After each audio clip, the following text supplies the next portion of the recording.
CPAs. We have a lot of internal expertise, experience that we bring to the table to help clients with their planning.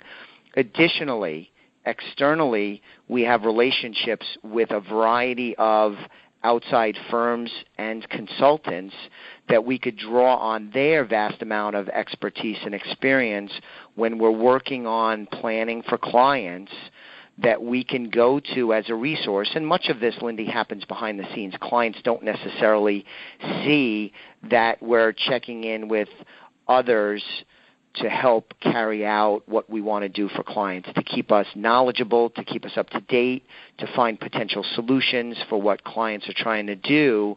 And I think back to what Joelle had said, which I think was much wiser than I would have given credit for way back then, is that because we're dealing with really important issues and often complicated issues, our clients are entrusting us with lots of responsibility, that it's difficult to be able to do what we do as a one-person show.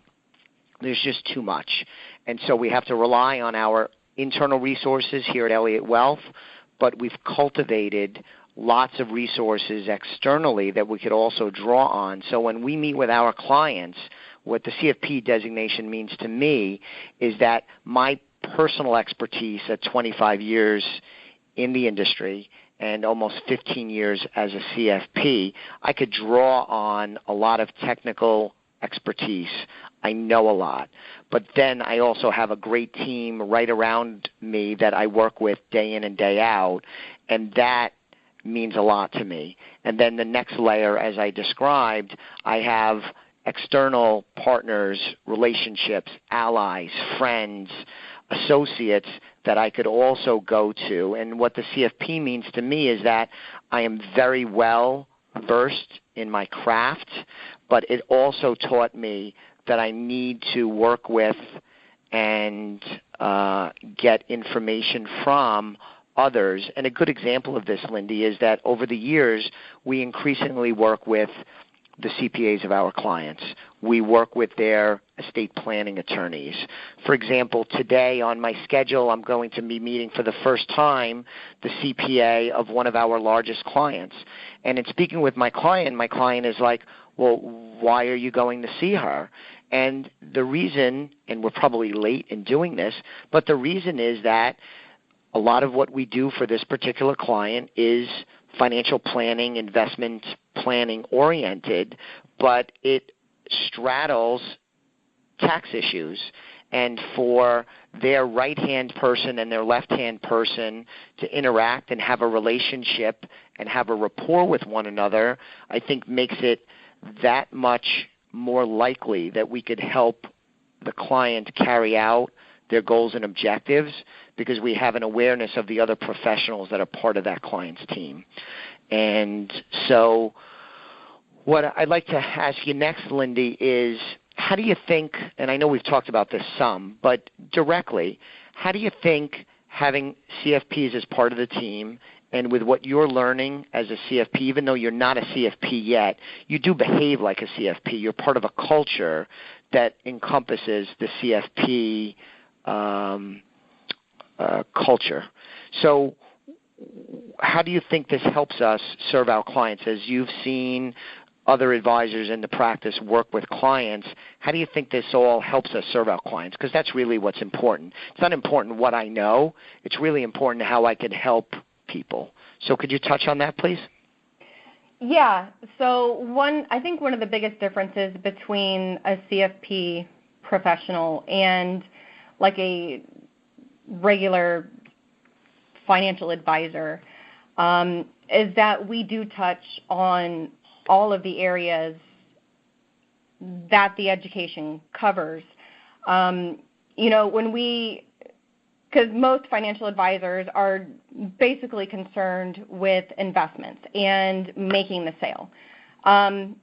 We're not concerned as much about that at all. We always put the client's best interests ahead of ours. And with that said, we look at all these different areas and see how, if you do sell something investment-wise, what tax consequences is it going to bring to the client? The different investments that they may have, is that appropriate for a retirement account? How do the beneficiaries on somebody's account match with their estate plan? All these different facets that we look at that maybe regular financial advisors don't look at, I feel it's a huge benefit for the clients. And, even for people that may handle their investments or their finances themselves, they may not even think about these other things that we look at on a regular basis. I just think that it's much more beneficial to work with a CFP professional, or at least an office that concentrates in this area, than to work with just a financial advisor. Sure, because what you're talking about, the CFP designation is extremely important, but it's more about the philosophy that the CFP espouses. And if you have somebody, and candidly, whether they have the CFP or not, that kind of embodies that big picture approach, putting the client's needs first, to work with the client on an ongoing basis, those are the important things. So you could theoretically have a CFP that doesn't carry out the mission, or you could have somebody that's not a CFP or not a CFP yet, like yourself, that does carry out the mission and embodies what the CFP emphasizes. And I think we do a great job there. For clients and prospects, I think it's difficult for them because in the marketplace, you have a lot of different licenses. You have Series 6, Series 7, Series 65, life insurance. It's tough. It's really tough for the consumer to figure out who's who, what their background is, and people that are not CFPs, not to throw too many stones at the competition, but lots of individuals that are not CFPs that really don't embody what we're talking about in the CFP Code of Ethics and the approach to doing business and handling clients. They will, in their marketing material, try and make clients believe that's what they are when in fact they aren't. And I'm thinking, and we won't say the person's name, near our office in Florida, we have one particular person who has a very, very successful business.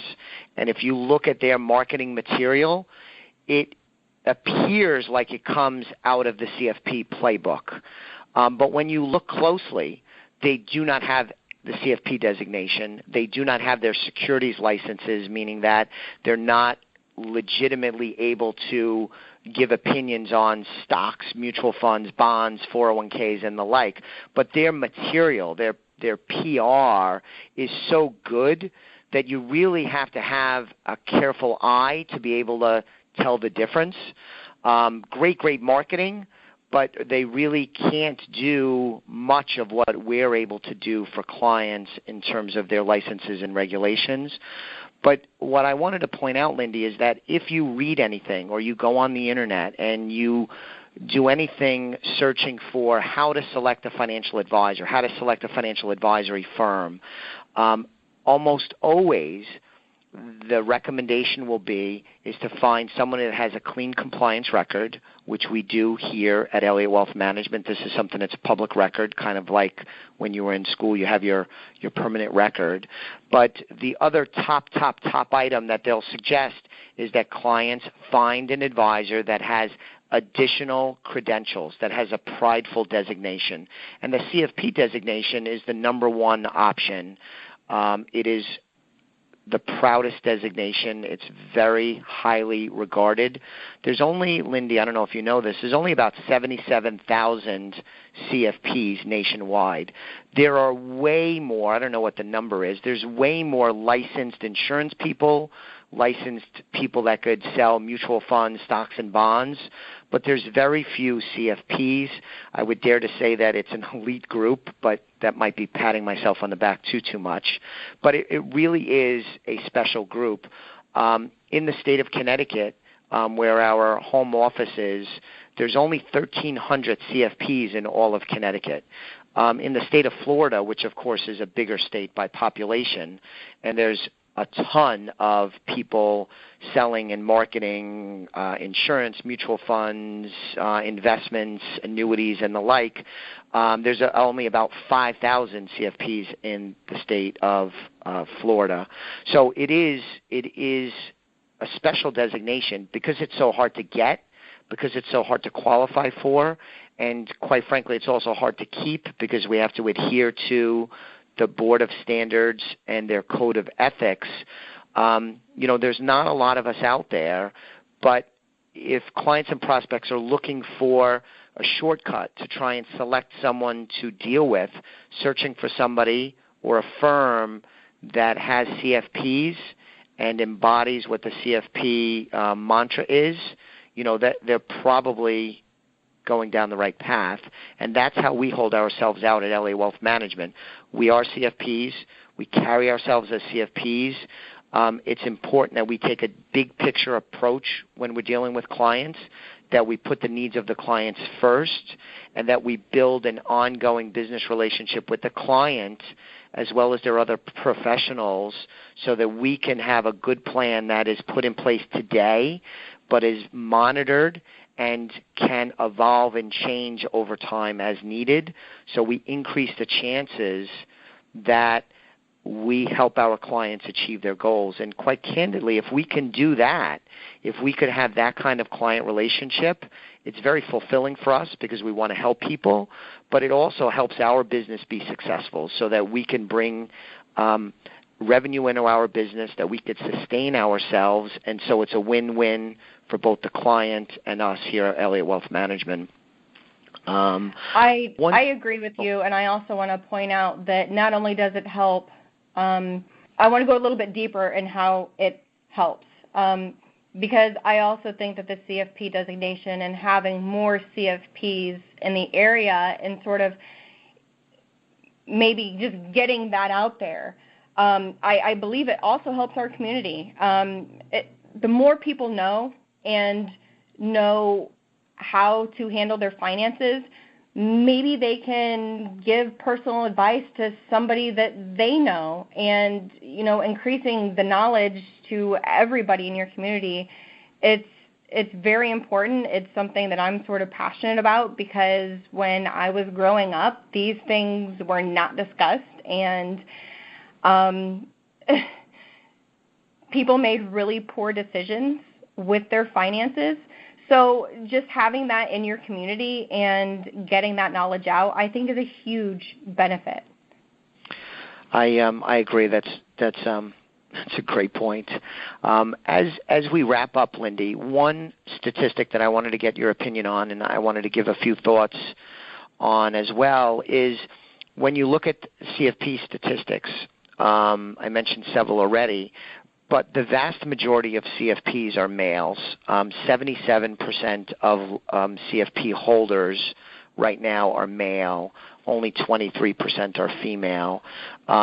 With my wife having been a CFP a long time ago, and you working very hard to achieve the designation, I think it's also important to note that internal here at Elliott Wealth Management, that I think it's going to be great that we have the female perspective as a CFP, as even prior to the CFP, being a part of the team because, women tend to outlive their male counterparts.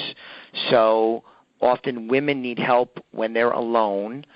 Also, women increasingly control a lot of the financial decisions that are happening in traditional married households. There's also a tremendous amount of women that are single, not widowed, but just single, could be divorced, never married, separated, what have you.